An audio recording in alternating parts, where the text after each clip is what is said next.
Hello, my name is Nick Spencer and I have the privilege to be the current president of UKIO, UK Imaging and Oncology. I'm delighted today to be joined by one of Britain's greatest Paralympians. Since her stellar sporting successes, she's had a career in TV and media, and then in 2010, Baroness Grey-Thompson became a crossbench life peer.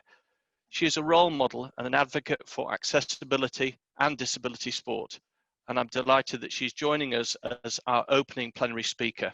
So welcome, Tanni, if I may call you that, and really delighted that you can join us today in these somewhat unusual circumstances. How are things for you at the moment? Well, I'm really pleased, so much is going ahead. I mean, on a personal level, it's amazing for me to be at home because I spend so much time traveling that I've got an 18-year-old daughter. This is the most time I've spent with her in this way in about 10 years. So for me, on a personal level, it's amazing. The challenges at home, I'm working on coronavirus legislation, which is difficult and challenging and never ending.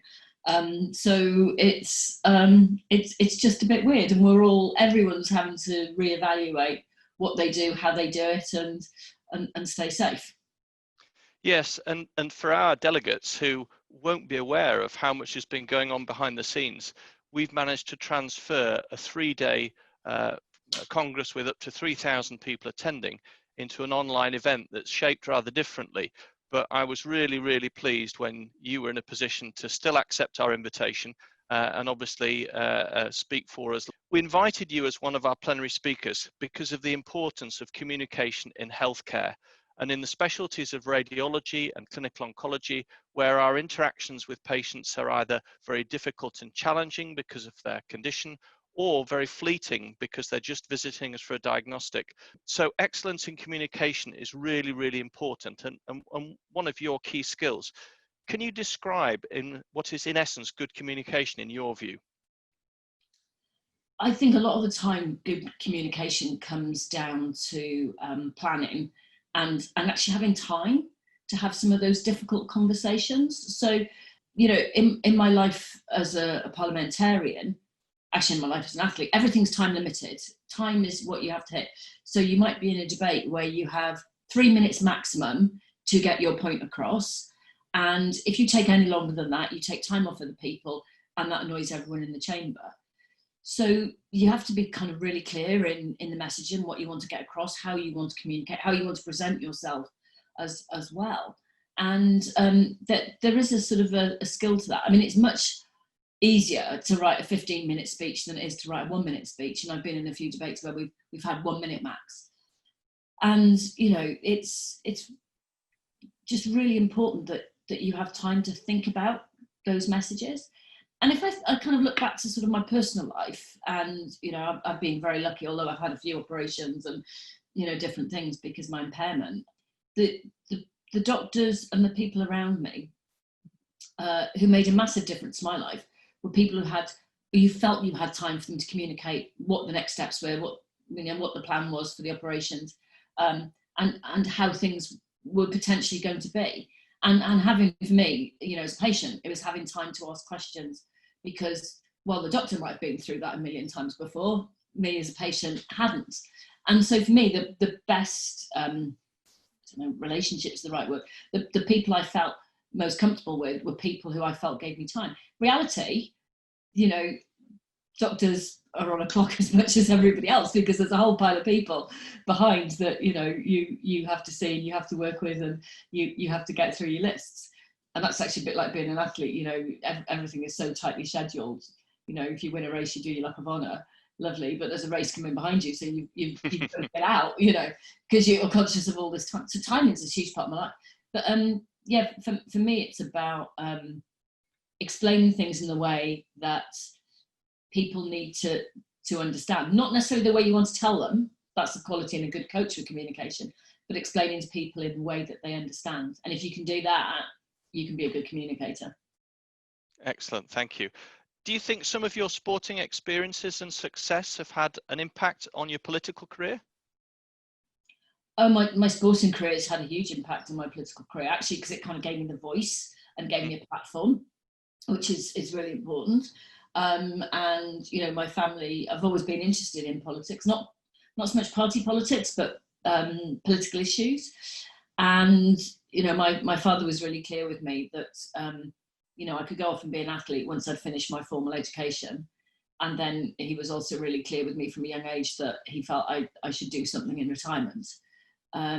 So actually, I think the biggest lessons I've learned from sport is that you just have to do loads of really dull, boring stuff, you know, and you can't sort of find an excuse for not training hard or smart. And as an athlete, you have this huge responsibility, you know, which is about putting good people around you and good training partners and good coaches. And for me, that sort of, I guess, control of my program was really important, that I felt I should be in charge of it because I was the one that was ultimately responsible for trying to deliver and win a medal.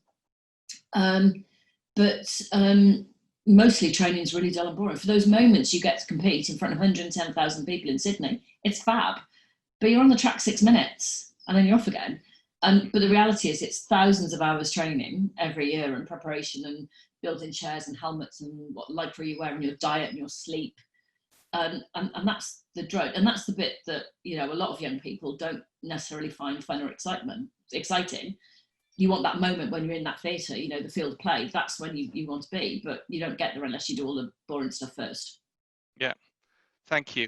And then, of course, the other thing that's hitting us at the minute is lockdown. That's changed how we deliver radiology and clinical oncology. In some ways, what you talked about before about time pressures, some of those have actually reduced because it's moderated what we've been able to do. We've learned very quickly new skills. So you and I doing this interview via video today, actually, there's lots of telehealth going on now that probably wouldn't have happened otherwise. So has lockdown meant major changes for you at present? Lockdown for me has meant I'm not traveling. So I suddenly have a different amount of time to work. And I do work long hours and I work odd hours, but actually my capacity to work has gone up quite considerably. And so one of the issues I kind of am already trying to think about is, you know, it's not realistic for me to be able to keep up this level of work whenever I get out of lockdown. And just kind of trying to balance people's expectation, I think is really important. I mean, what's been amazing is that disabled people have been asking for remote working, or, you know, people have been asking for flexible working for years, and it's not always been possible. And sometimes it's because, oh, well, we just can't do it.